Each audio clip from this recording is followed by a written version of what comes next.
David Pakman Show at davidpakman.com.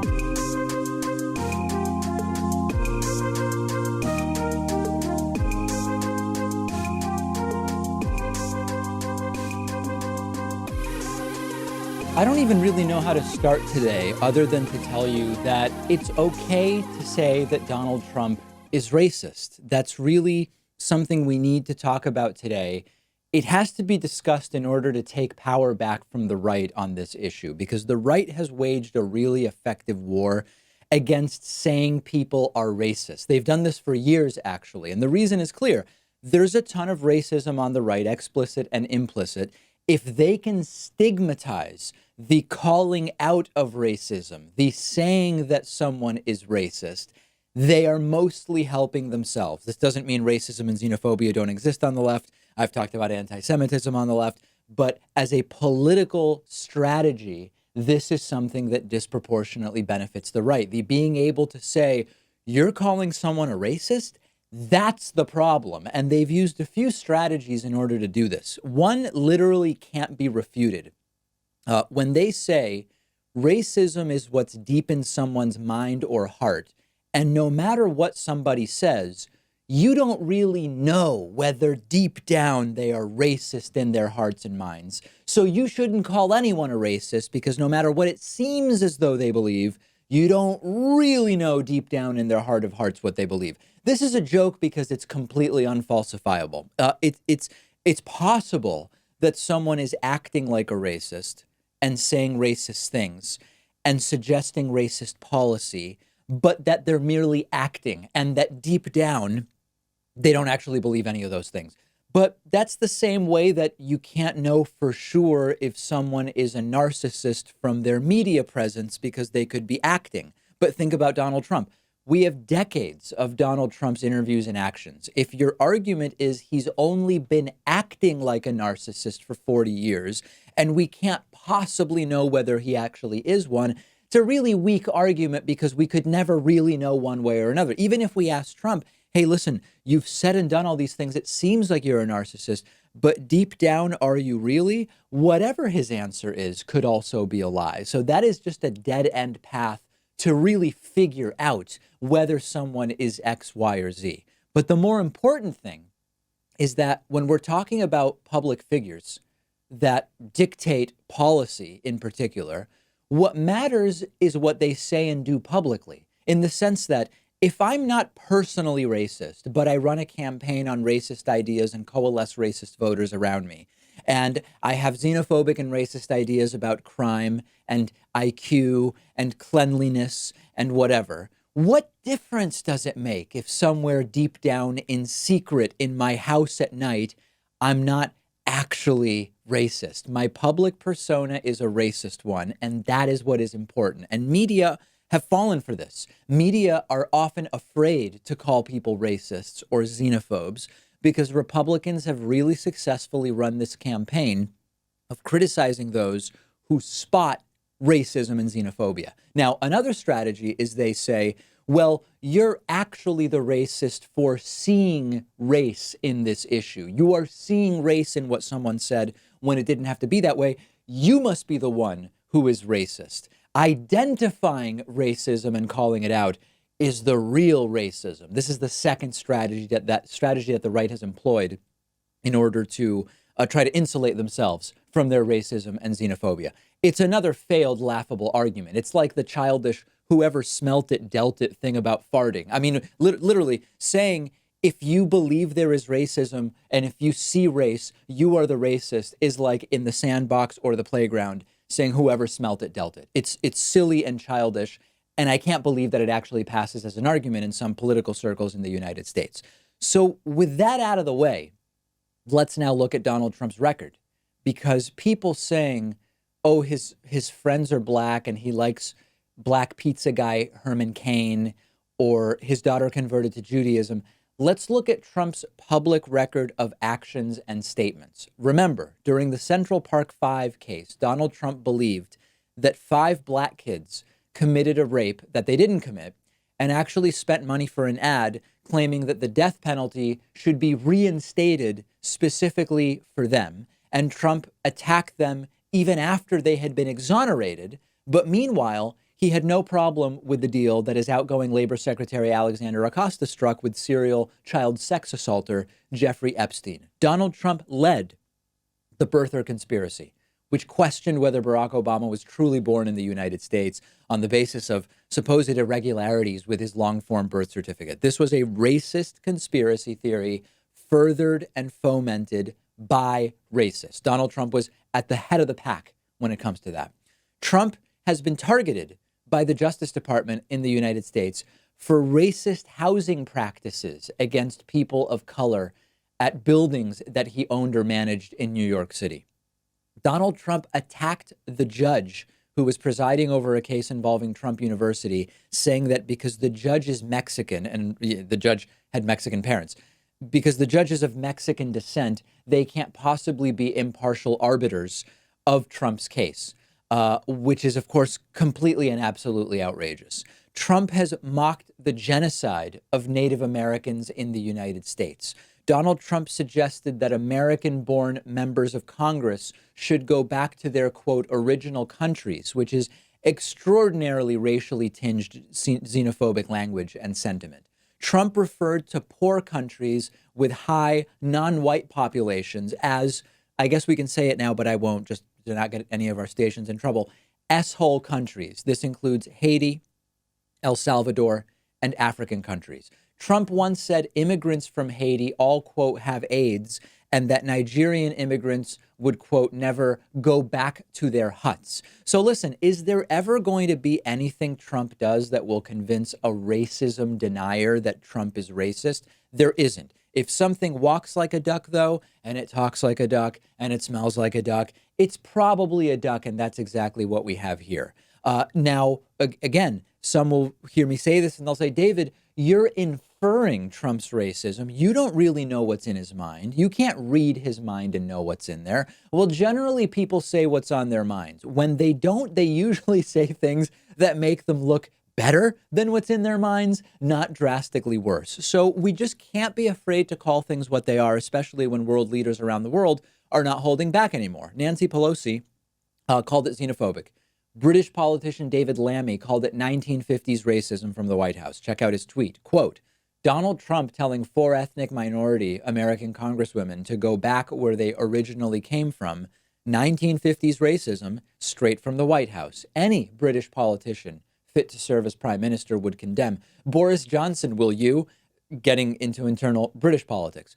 As I told you yesterday, British Prime Minister Theresa May called it, quote, completely unacceptable. The First Minister of Scotland, Nicola Sturgeon, tweeted, quote, the President of the United States telling elected politicians, or any other Americans for that matter, to go back to other countries is not okay, and diplomatic politeness should not stop us saying so loudly and clearly. London Mayor Sadiq Khan said on a radio show in the last couple of days, quote, I've heard it from racists and fascists, never from a mainstream politician. Here you have the president of the USA using that same sort of language. And Canadian Prime Minister Justin Trudeau has also denounced Donald Trump's comments, saying, quote, I think Canadians and indeed people around the world know exactly what I think of those comments. This is not how we do things in Canada. A Canadian is a Canadian is a Canadian.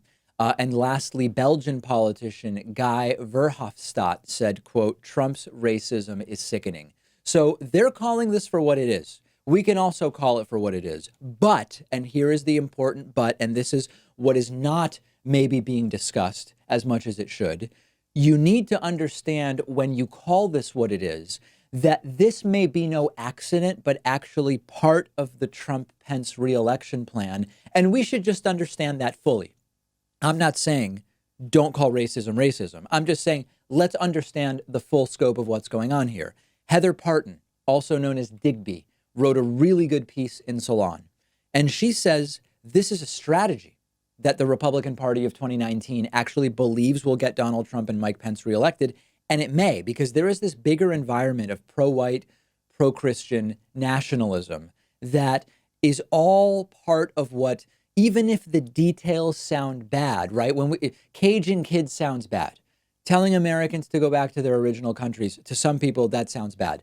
it's painting a very favorable right-wing nationalist picture of the Trump administration meant to get him reelected. So put it all together, right? Refugee camps at the border, which we would condemn as a country if they were happening elsewhere. Red meat xenophobia on Twitter against mostly American-born members of Congress who happen to be ethnic minorities. Stoking fears of violent criminal aliens while undocumented immigrants we know commit crime at lower rates than American-born citizens. Mike Pence showing up at border detention centers and looking as the unempathetic, indifferent lunatic that he is. Trump announcing that ICE raids are going to start, quote, rounding up alleged criminals who simply haven't been caught yet. We're on the left. So we see this and we imagine, oh, if people simply find out that this is what they're saying and doing, they're not going to vote for him. That's not how it works. We're on the left. We don't understand how a lot of these right-wingers see this stuff. This is a package of so-called being tough on immigration, the tweets, the child cages. All of this stuff may well get Donald Trump reelected because the right absolutely loves the tough on immigration image. 2020 is going to be a mess. Partially, it's going to be a mess because of voter suppression. Partially, it's going to be a mess because of the seeding of doubt about whether any results that show Donald Trump losing can be trusted. That's already something Trump is ginning up. But it's also going to be a mess because Trumpists will be publicly voting for what we are seeing Trump do and say day in and day out, including the racism and the xenophobia. So the only path forward is removal with such overwhelming voter turnout that even the voter suppression and the Electoral College, which is stacked against the left, and the rampant, unhinged, xenophobic nationalists cannot get Trump reelected. And it's really simple how it works. If we can't do it, it's another 4 years of Trump. That is increasingly the way it's looking to me. I hate to say it, okay? We cannot convince them to change their minds. So the only way to get rational people to help us win this thing is to get non-voters who already agree with us to vote, okay? Everybody talks about this election will hinge on turnout. It will literally hinge on turnout. And I don't know how to get the turnout up. We're going to talk about that later in the week a little bit, but it's what has to be done. We don't have corporate media on our side. Yesterday, I told you that much of the Trump xenophobic go back to your original country stuff is meant to divide the left. The Trump Republican strategy is throw red meat at them, divide the left, make the eventual Democratic nominee toxic, meanwhile fire up his own base with xenophobic racist commentary. Corporate media is falling right in line with debates about the substance of Donald Trump's stupid tweets instead of the role that they are meant to play in influencing the discussion and, of course, keeping Trump scandals out of the news. So this is really bad. This is possibly as bad as it has been. And I hope that you'll understand what's going on. And that way you'll be working with us in trying to affect change in 2020. And just as importantly, in 2022, in which the Senate will actually be up for grabs for Democrats. It won't be in 2020. We need to be thinking about all of these things. But in order to do it, we need to understand exactly what it is that Donald Trump is doing with this commentary. And in the end, it's okay to call racism racist. We've just got to understand the role that it's playing in helping to get this guy reelected. Let me know what you think of the way this is all fitting together. I'm on Twitter at DPakman. Follow me on Twitter at DPakman. And follow the show on Twitter at David Pakman Show. The David Pakman Show at davidpakman.com.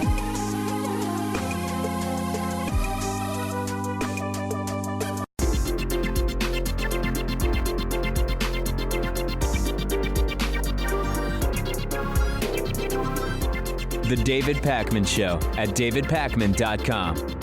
Okay, let's thank two new David Pakman Show members. Membership, of course, the number one funding source for the show. Susan Good and Fred Strauss are today's new David Pakman Show members of the day.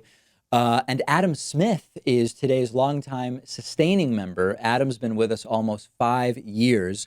Join them, support the work that we do. It's very inexpensive. The money goes directly towards supporting more and better programming. Sign up in under 60 seconds at www.joinpakman.com. If the normal prices are a bit high for you, and that's okay, you can use the coupon code ThisIs2020 and get a 40% discount. Okay, a ton has been made of a recent report that says, a $15 minimum wage would destroy more than 1 million jobs. And this report is being cited by right wingers all over the country as proof that a $15 minimum wage would be terrible for the country and we shouldn't do it. And in fact, this is being used to argue that we shouldn't even have a minimum wage at all because it's an artificial price floor and it's bad for the economy. So I want to actually talk this through with you today because you might be shocked to hear this, but the right-wing reaction to this study makes no sense at all and is patently dishonest. So let's start with what the study says. Right now, the federal minimum wage is $7.25 an hour, which is insane. I often forget about this because I live in Massachusetts.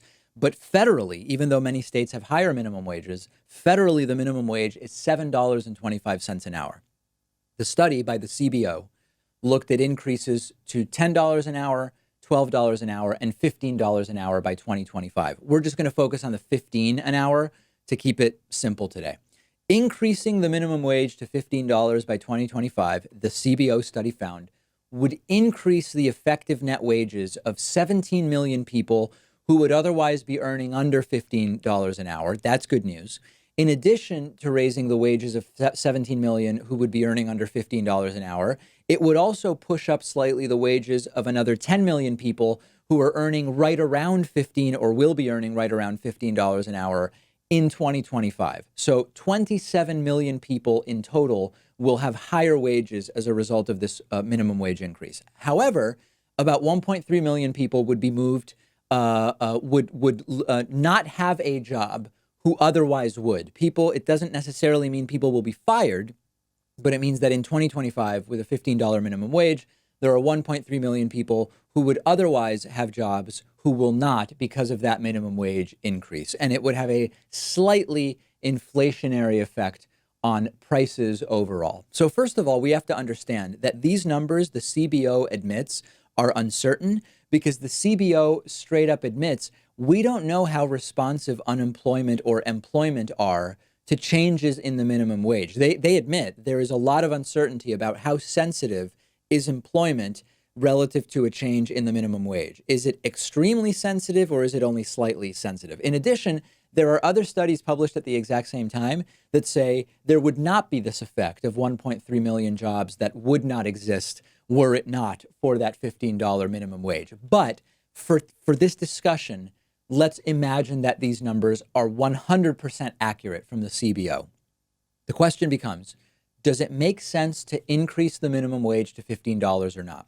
So the most childish argument is any policy that leads to any job loss is a bad policy. Now, this is an outrageous position to take because almost any economic policy decision has some gains and some losses, and you basically can't do anything. I mean, the government would not be able to do any economic policy if the rule was if any jobs are lost, we don't do it. So that's not even a serious argument. It is true that to come in some states, you would be effectively more than doubling the minimum wage.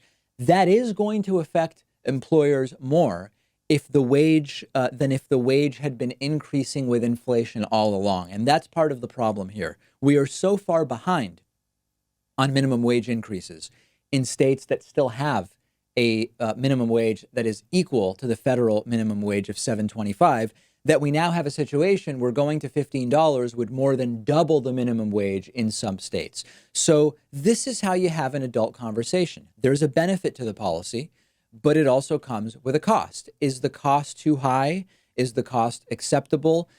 Is it low and we get a lot more benefit than we lose by putting in place this policy? When you look at where a $15 minimum wage would have the biggest impact, you immediately see that the gains will be in the places where people much more desperately need it in terms of wage growth. And the job losses will also be disproportionately in the places that are so far behind on the minimum wage right now that going to $15 would be effectively doubling the minimum wage in their state. So can I answer for you whether it makes sense in your state to have this trade-off? I can't really do that. Can I answer whether 27 million people getting a raise and pulling about 2 million people out of poverty, is that a valuable trade-off? Is it a fair trade-off for 1.3 million not having jobs in 2025 who otherwise would?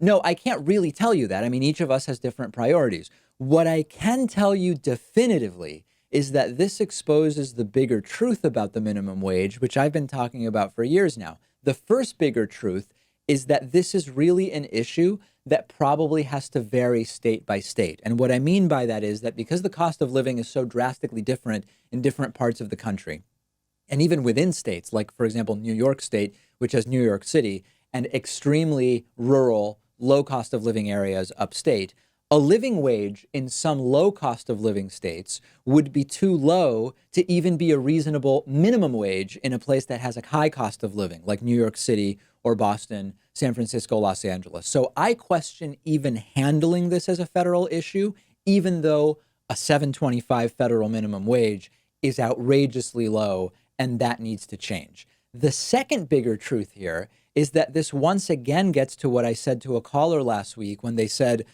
does the $15 minimum wage or does universal basic income, does that really solve the problem that we are dealing with? And the answer is that these are not solutions to our broken economy, particularly with automation coming, 40 years of productivity gains going to the richest people while the bottom half have effectively stagnant wages, increased inequality. The solution is not going to be a $15 minimum wage. The solution is not going to be universal basic income. Now, that doesn't mean don't do them, okay? But what it does mean is that we need to all understand to really solve our problems, we've got to be thinking way bigger, and almost none of our politicians are. Now, Andrew Yang is actually talking about this. I just don't agree with all of his proposals. I think that the VAT tax proposal he has, that's a hugely regressive tax. I don't like that. I think that the implementation of some of his other ideas is the wrong one, but he is at least talking about it. Last thing, really important to understand on the back end that, again, the numbers we used for our discussion today might be totally wrong because there's a University of California study which says that a $15 minimum wage by 2024 simply would not cause the level of job losses that the CBO study claims. So there is a conflict there, but it doesn't matter because none of it solves the reality that we have a broken relationship between humans and work. This includes this average 40-hour, 5-day-a-week work week. This includes the connection between work and healthcare that we have.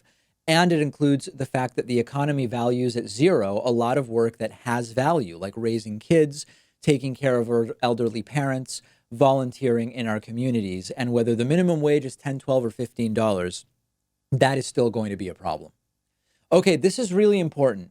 You can help us impact the YouTube algorithm that is screwing us over. Okay, so in this segment, I'm going to give you specific steps that you can take to help the David Pakman Show be prioritized and do better in YouTube's algorithm. Now, as a reminder, this relates to the fact that we're experiencing this huge deprioritization on YouTube thanks to a new algorithm, which is basically saying we're going to give views to corporate YouTube channels instead of independent channels like the David Pakman Show. And over the last few months, we've seen independent media channels go from sharing about half of YouTube's news and politics recommendations to sharing only about 25% of them. So basically, a dozen corporate YouTube channels get 75% of the recommendations. Meanwhile, hundreds or thousands of independent news channels like mine are sharing just 25% of the recommendations. It's horrible. And what it does for us as a channel is cause a 3 million view shortfall per month from what's called YouTube's recommended feed. 3 million views per month for us is a lot of revenue, okay? So this is really hurting us. Hundreds of our subscribers have been emailing me saying, David, I used to see your videos recommended. Now every time I watch one of your videos, YouTube says, hey, what about watching Fox News next? What about watching one of the big corporate late night shows? All corporate content. So there are a few ways that you can help us reprogram the YouTube algorithm. We have almost 700,000 subscribers on YouTube. We are in the top 1% on YouTube, but not in the top 0.1%, which is where the big corporate channels are. If enough of our audience follows the steps I'm about to give you, it would hugely help to train YouTube's algorithm in our favor. So I'll start with the obvious stuff and then get to the really good stuff. First of all, don't just watch our videos. Make sure you are subscribed. Having subscribers who watch our videos signals high engagement to YouTube's algorithm, and it helps for us to be prioritized. So make sure that you are subscribed to the channel, hit the bell icon, tell YouTube you want to be notified about our new videos. Number two, I know lots of you do this. Please like every video that you watch. Honestly, even dislike it, because either likes or dislikes are engagement. Very often, only 2 to 5% of the audience for any video will click like or dislike. If we have a higher like ratio, it will help us hugely in the algorithm. So please like all of our videos that we upload daily. And if you want, also leave a comment, which signals high engagement to YouTube. So this is all the simple stuff everybody will tell you. But here's where it gets more interesting. When you're watching a video of ours and you see all of those corporate media recommendations down the sidebar, put your mouse over one of them and you will see 3 dots come up. And then you can click those 3 dots and click not interested, and then click on tell us why, and tell YouTube you are not interested in that channel. So when it's CNN or MSNBC or Fox News or whatever, this will, number one, retrain your algorithmic recommendations so that you are more likely to get independent content recommendations instead of corporate content. But it also, from what I'm told, will influence YouTube's algorithm. If hundreds of thousands of people are doing the same thing and liking independent content and telling YouTube you're not interested in the corporate content. So any opportunity you get to click on another video, keep clicking on independent media, including our own videos, and keep telling YouTube you don't want to see the stuff from the corporate channels. This will help, okay? Let's all do this for the next week. I will follow the numbers, and next week I will come to you with data, as I always do, and we'll see if there's any meaningful change in the numbers on our channel. And then, of course, the best thing we can do is, why are we even dealing with this connection between our revenue and advertisers? We can sever that connection altogether. If we just fund shows we like directly via membership, then we don't even have to worry about this stuff. I don't have to suggest to you how to retrain YouTube's algorithm. And the way you can do that is go to www.joinpakman.com. Just get a membership. It's not a lot of money. If even a few bucks a month is a bit much for you right now, you can go to Patreon at patreon.com/David Pakman Show and just throw $1 a month at us, okay? $1 a month. This is incredible, actually. Even if you watched every single one of our videos every month, we wouldn't make $1 off of you in terms of ad revenue on YouTube. You can more than make up for the lost ad revenue from your individual viewership just by throwing at us $1 per month on Patreon. So consider those things. I will come back to you next week with more information about how things are working with these changes. Quick break, right back after this. The David Pakman Show at davidpakman.com.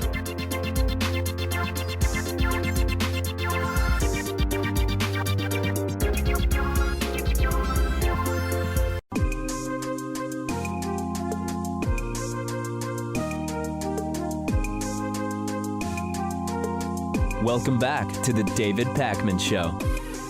It's great to welcome to the program today Michal Rozwarski, who's an economist, trade union researcher, and also author of The People's Republic of Walmart, which is a very interesting book, particularly in 2 contexts for me. I mean, one is, of course, just generally thinking about the way now, Michal, in which socialism is again sort of part of the discussion in the United States in particular, and about the misunderstanding that exists about the so-called sort of independence of a lot of these major corporations from government support. But also in light of many of the recent protests around companies like Amazon and Walmart specifically. So just to kind of introduce people who maybe don't yet know the frame in which you're writing about Walmart and these big companies, in what ways do these companies resemble planned economies? Yeah, that's a good question.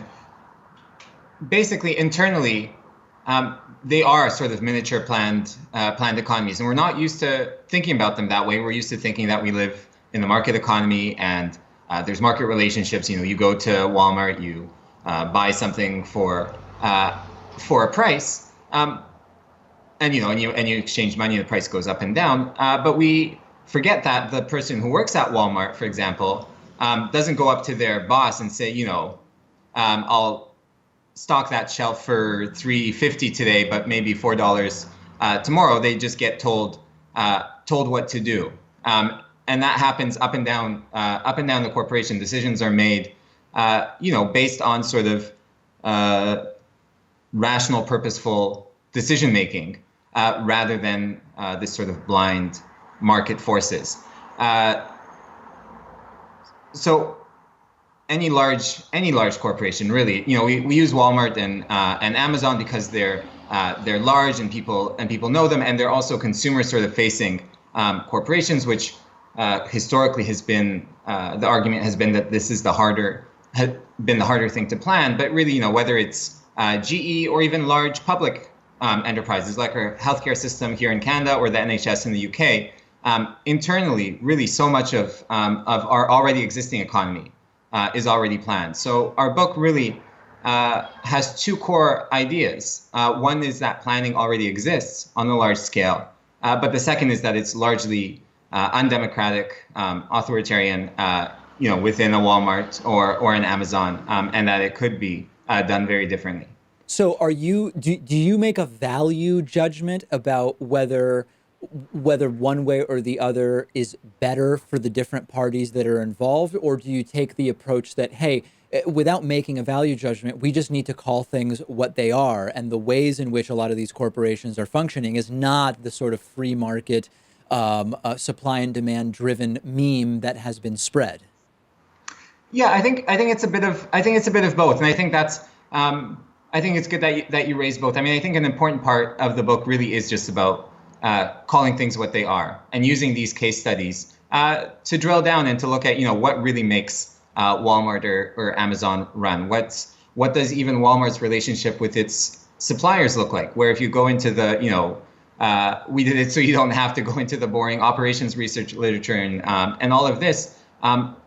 Walmart's relationship with its suppliers even less and less resembles a market, but what many of the scholars who look at it call sort of a firmification. So integration of suppliers into a sort of bigger plan built on information sharing and trust. So really looking at what are these economic relationships, even as they exist today, even under capitalism, where we were told after the end of the Cold War that planning had failed and it'll never work. Lo and behold, it's everywhere around us. But then going further and trying to make some of those value judgments, or at least evaluate, what is it about planning under capitalism that might be limiting of people and might be producing a lot of exploitation and unfreedom and all the regular things a lot of the regular problems that we think of. Yeah, can you talk a little bit about that relationship that a company like Walmart has with its suppliers of products? Because this is actually a super interesting entire other area that's separate from the relationship with employees, which is that we imagine a company has a product that they make and want to sell, and they go to Walmart and they say, here's what we offer the product for at wholesale, here's what we recommend you sell it at retail, can we do business? And it's sort of this relationship in which both parties have a relatively similar amounts of sort of negotiating power, and everybody comes away the better as a result of it. But these relationships that Walmart has with its suppliers are often quite different from that, aren't they?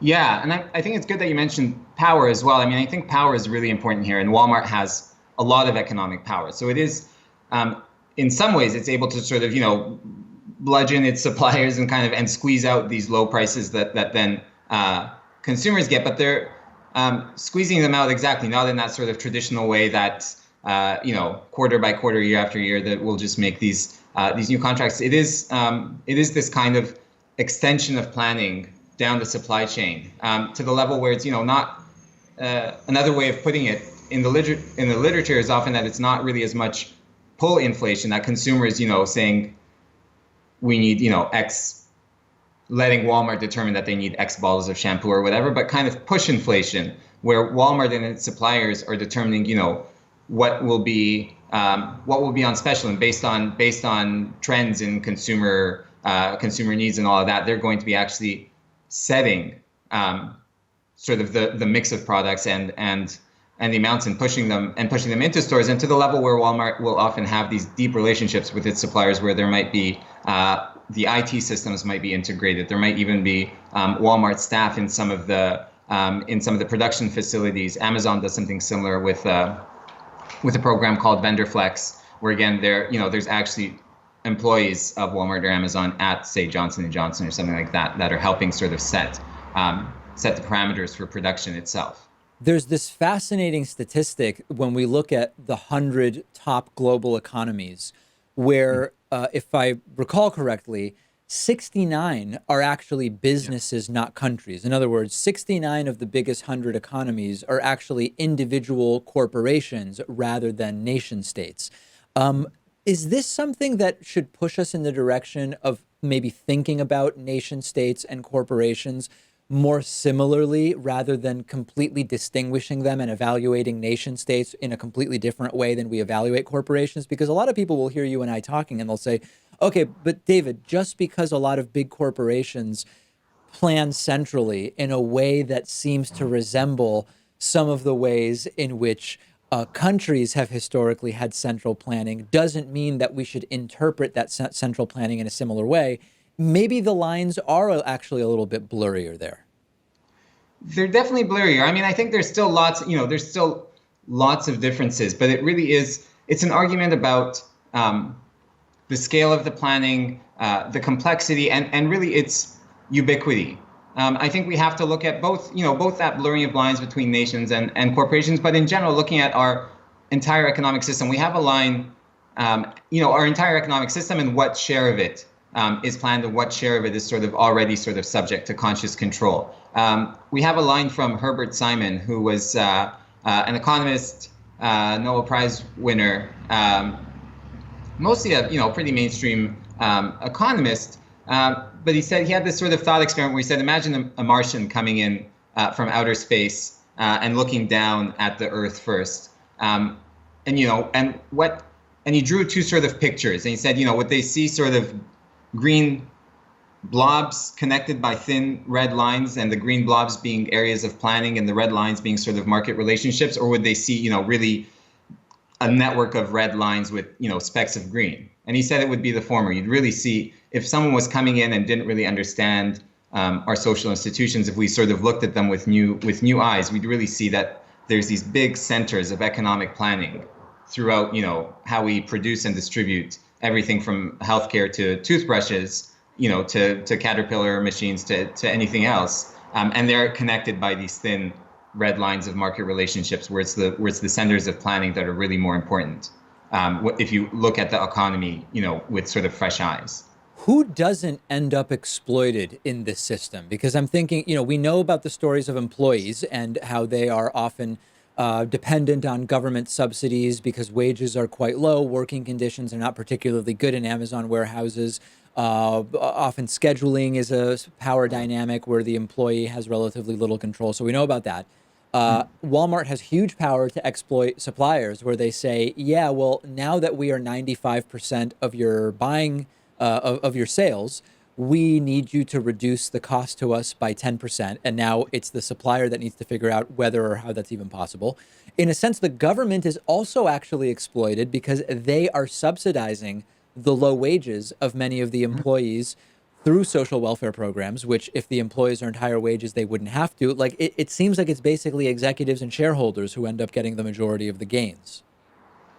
Yeah, and I mean, in a way, yes, because that's capital, that's capitalism, right? That's capitalism, baby, and that's how it works. I mean, in terms of Walmart and Amazon specifically, you could say that consumers get a bonus because they get lower prices, but we have to remember that as you said, consumers are also workers. They don't have to be workers at Amazon or Walmart. They might be workers at the suppliers. They might be family members of workers. In a way, the system is set up to produce things at low cost, to lower labor costs, to ignore labor standards. And I think the important thing for us is there's definitely conscious decision making going on here. Partly it's a certain logic of the economic system, but because of the degree of planning, there are people who are making decisions that we are going to do things in this way, and that's not the majority of us. It's who you said, sort of. It's the shareholders and executives. So we have this shared capacity for decision making,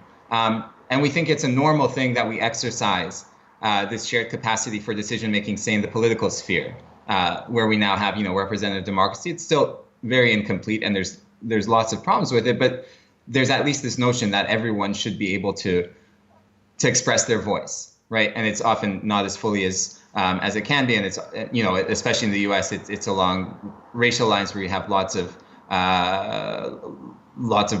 flat out discouragement of voting and all of that. But when we look at the economic sphere, that this sort of idea that we have this shared capacity for decision making, and that we could be using it to together kind of, rationally again plan and think about what goals we want to accomplish and how we want to do that, really disappears. What's the lowest hanging fruit in terms of improvements that could be made? Because a lot of the specific policy ideas that are often mentioned, I find to basically be Band-Aids. So when we talk about, universal basic income, that will help a lot of people. It doesn't fundamentally change the relationship between a lot of the players in the system that we have. A $15 minimum wage, sort of similar analysis would apply. More representation by trade unions, maybe, although there are, pros and cons to that. What do you see as the most direct and simple paths towards improving circumstances? I mean, I think from the perspective of our book, I think things like the Medicare for All campaign in the U.S., which is, different than in other parts of the world, which already have sort of socialized medicine, is an important step. Because it says, let's take an entire sector of the economy and let's actually subject it to more sort of conscious planning, right? Let's take healthcare out of the market. And even though the large insurers and the large healthcare providers are already internally planned, this level of kind of social control and social decision making over this system as a whole is really limited. I'm up in Canada. We already have socialized medicine, but it's very incomplete. We don't have a pharmacare system. Again, another huge area of the economy where corporations are making huge profits, providing a very socially useful and necessary good that isn't socialized. We have huge issues with childcare, where again, that's another whole sector of the economy that could be taken out of the market and sort of decommodified. So I think part of the solution is taking these sort of larger areas of the economy, and making the case for saying, let's actually do the planning in a democratic way. The book is called The People's Republic of Walmart. We've been speaking with the book's author, Michal Razworski. Thank you so much for talking to us about this really important issue. Thanks so much for having me on, David. The David Pakman Show at davidpakman.com.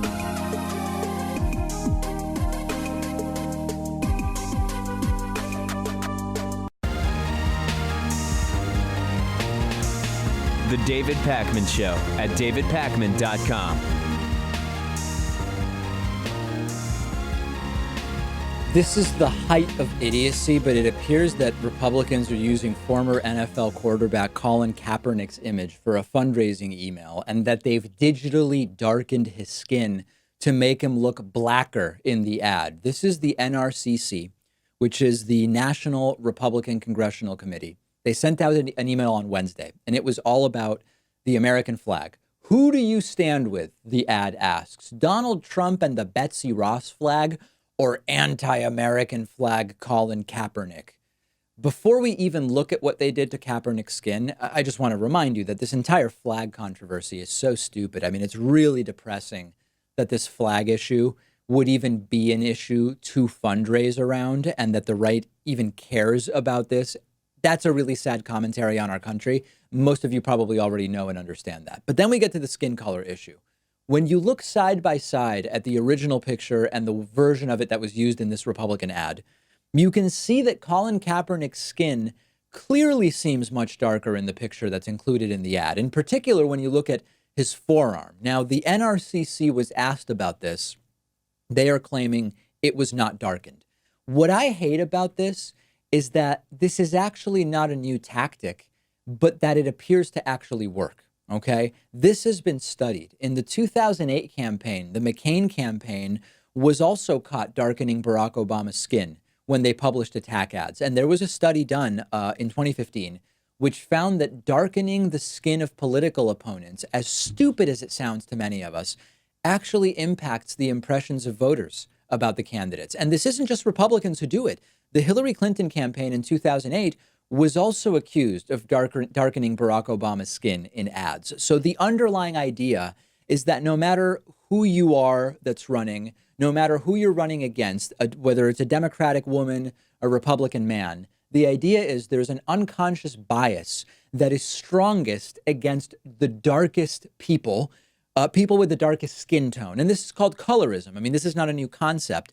So it seems that it's an effective thing to do, shockingly enough. So there's a few different things that should make us, I guess I would say, sad here. It's sad that political candidates would do this. They do it. And they do it because because it works. And that's actually the saddest part for me. And then the absolutely dumbest part of this goes way beyond darkening Colin Kaepernick's skin. It's the sad reality that people still care about this stupid flag thing. Kneeling during the national anthem is not disrespect to our troops. They fought and fight so that we retain freedom of speech and expression. It's not that they fight to limit our protests only to approved ones that Republicans like. That is not actually freedom of speech and expression. Kneeling during the national anthem is not disrespect to the country. It's respect for the country in wanting to change it for the better. That's what Colin Kaepernick was kneeling for. Now, you could disagree with Kaepernick about the degree to which his priorities should be priorities in the country.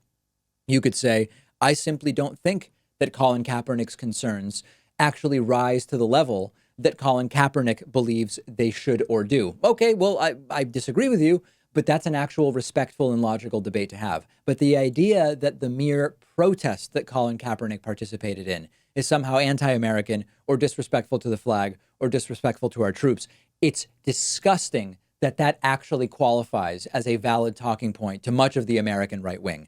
The catalyst for all this, right, kneeling during the anthem, shouldn't even rank as a controversy. And the fact that it has is the biggest indictment of all on a huge portion of our American political constituents. And that's why we can't convince them not to vote for Trump in November of 2020. I've said it before. I will continue to say it.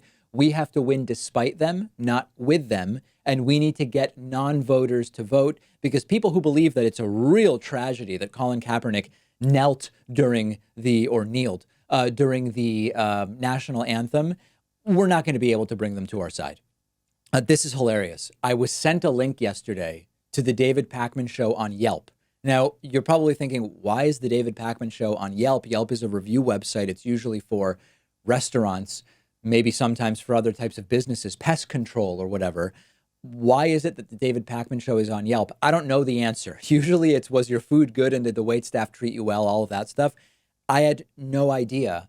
But there's an entry for the David Pakman Show on Yelp in Northampton, Massachusetts, which is where the show started years ago, but is, of course, no longer based. Hilariously, we're listed under radio stations and television stations, neither of which we are.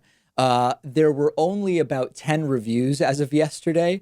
I hope that you'll help us add some hilarious reviews to this, and also add some pictures. There are no pictures as part of our Yelp profile. Some of the reviews are surprisingly bad.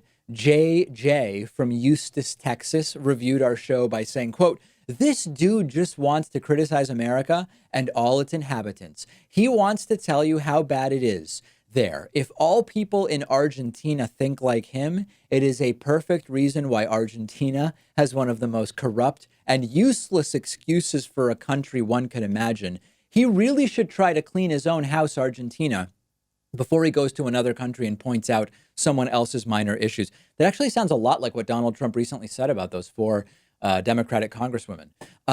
British should have taken over that piece of S country during the Falkland Island butt kicking the Argentinians took. God save the Queen.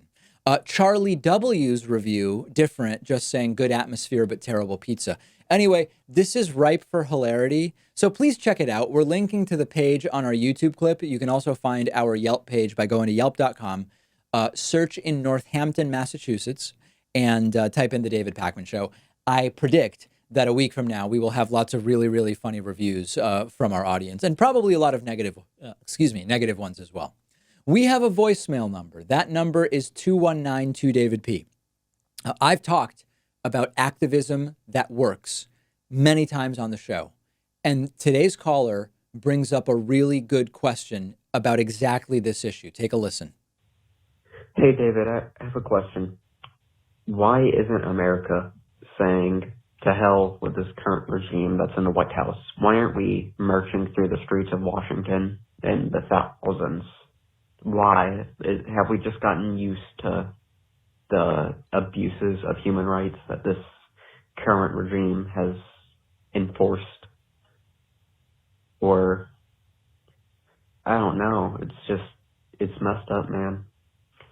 People should be marching through the streets of Washington saying, to hell with this, and, having like a Hong Kong type mobilization of protest.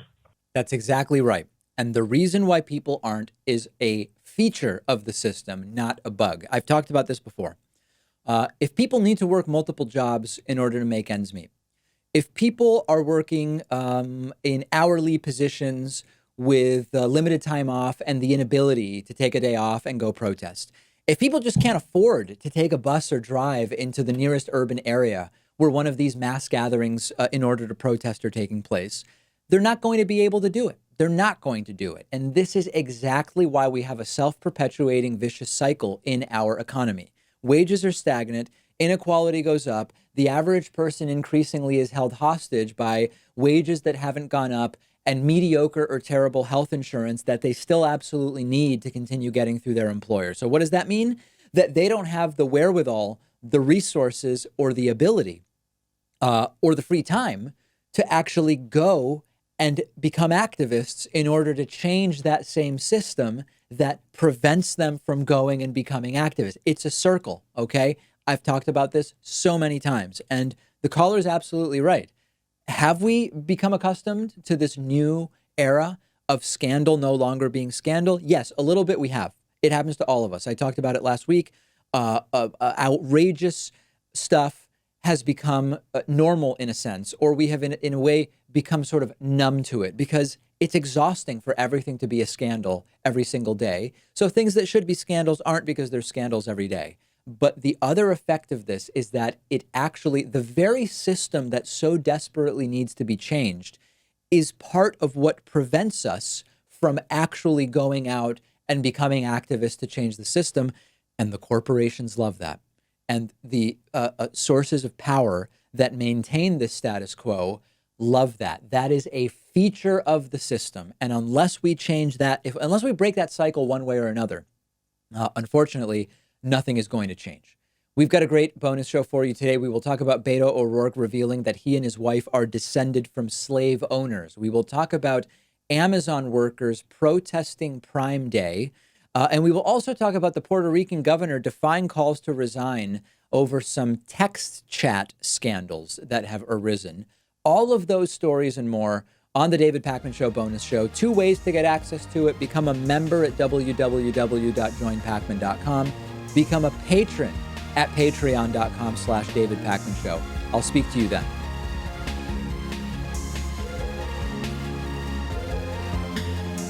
The David Pakman Show at davidpakman.com.